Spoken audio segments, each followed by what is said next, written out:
Topic है मात्रा, खंड, ताली, खाली, सम और आवर्ती से आप क्या समझते हैं, यानी इनके अर्थ क्या होता है।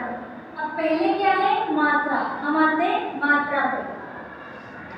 मात्रा क्या होती है, जो भी ताल हम लगा रहे हैं उस ताल के छोटे से छोटे समान अंतर, यानी छोटे से छोटा जो उसमें डिस्टेंस है या ताल में कितनी काउंटिंग्स है, कितनी गिनतियां हैं, उसके आधार पर हमें क्या पता चलती है, मात्रा है।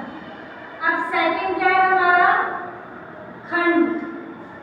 खंड मात्रा के उस विभाग को कहते हैं जहाँ ताली या खाली के चिन्ह होते हैं।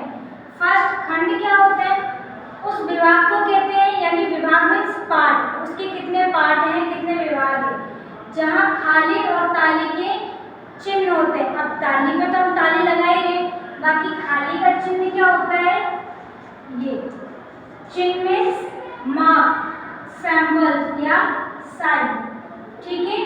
खाली पे हम क्या लगाते हैं, ये, इससे हमारी किस चिन्ह की पहचान होती है, खाली की। और सम की किससे पहचान होती है, यानी पहली ताली, जिस पर हमेशा पहली ताली लगती है, हम क्या कहते हैं, सम। इस तरीके से चिन्हों को पहचाना जाता है और उनके पार्ट को क्या कहते हैं हम, विभाग। अब हम आते हैं ताली पे। थर्ड क्या है हमारा ताली। मात्राओं में जहाँ सबसे अधिक जोर या वजन महसूस होता है, यानी जो भी हमारी काउंटिंग चल रही, मात्रा चल रही है, उसमें सबसे ज़्यादा अधिक हमें जोर जहाँ महसूस हो रहा है, वजन जहाँ महसूस हो रहा है, वहाँ हम क्या बजाते हैं, ताली। अब आते हैं खाली पे, ठीक है। खाली का सैंपल क्या होता है, सबसे पहले तो ये, ठीक है।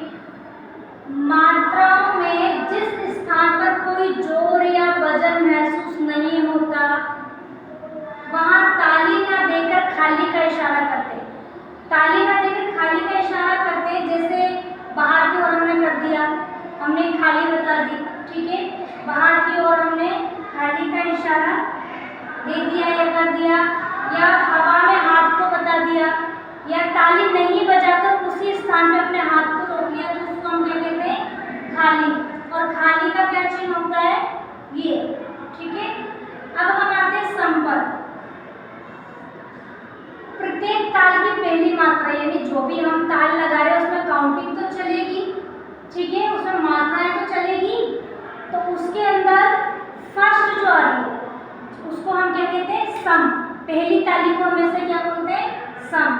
सम का सैंपल क्या होता है, सम का मार्क प्लस का, हमेशा सम का मार्क कौन सा होगा, प्लस का, ठीक है।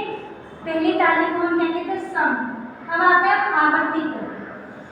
इस पे आवर्ती को, ताल के पूरे चक्र को, यानी जितने भी काउंटिंग है, जो भी हम ताल ले रहे हैं उसमें जितनी भी काउंटिंग है, पूरी काउंटिंग का एक जो चक्र होता है, उस पूरे चक्र को हम क्या कहते हैं, आवर्ती या आवर्त। तो ये हो गया हमारा मात्रा, खंड, ताली, खाली, सम और आवर्ती।